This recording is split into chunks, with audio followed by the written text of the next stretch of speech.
We're here because free speech is under attack. We're here because people are being convinced that socialism works. We're here because people are being judged guilty until proven innocent. We are fighting back with facts. This is not a safe zone, so buckle up, Buttercup. This is the raw, naked truth.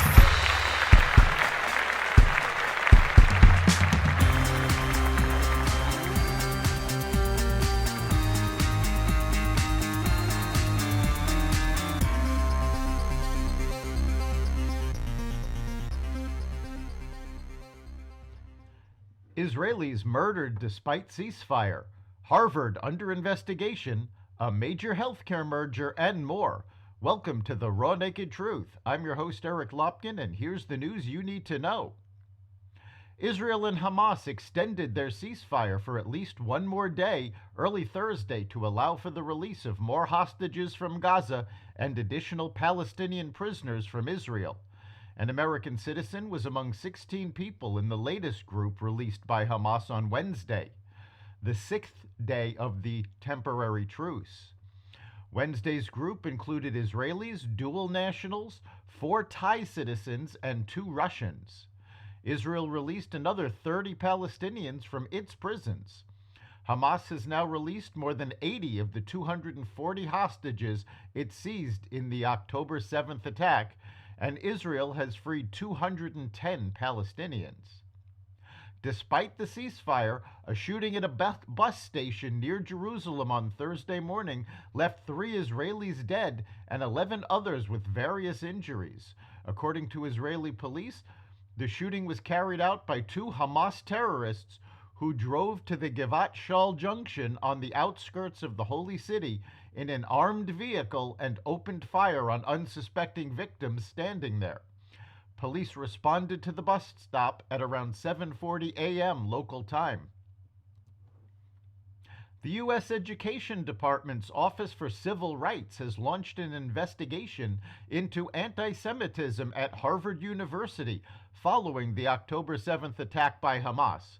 Harvard, like many other universities, has been the scene of pro-Palestinian riots since the beginning of the conflict in Gaza.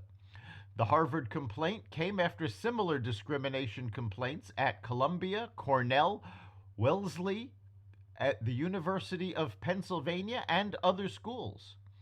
Jewish students are being bullied, billionaire hedge fund manager and Harvard alum Bill Ackman wrote in a November 4th letter to Harvard President Claudine Gay and the school's board. The investigation is ongoing. Cigna and Humana are in talks to merge into what would be a health insurance powerhouse. The proposed cash and stock deal could close by the end of the year if the 2 sides finalize it, according to the Wall Street Journal, which cited people familiar with the discussions. Cigna and Humana shares dropped 8% and 5% respectively on the news. If the merger goes through, the new combined company would be big enough to rival massive integrated healthcare leaders like United Health Group and CVS Health. Cigna has a big pharmacy benefit unit and is strong in commercial insurance. Humana would add its presence in the fast-growing Medicare Advantage business.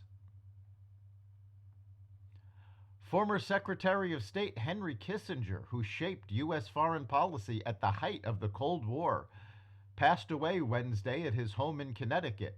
He was 100 years old. Kissinger served as President Richard Nixon's National Security Advisor and Secretary of State, a job he continued under former President Gerald Ford. The German-born Kissinger, whose Jewish family fled Nazi rule when he was a teen, engineered Nixon's opening with China and shared the 1973 Nobel Peace Prize for negotiating the accords that got the U.S. out of Vietnam, although the war wasn't yet over. Critics said he could have saved lives by making a peace deal earlier and accused him of war crimes for the secret carpet bombing of Cambodia.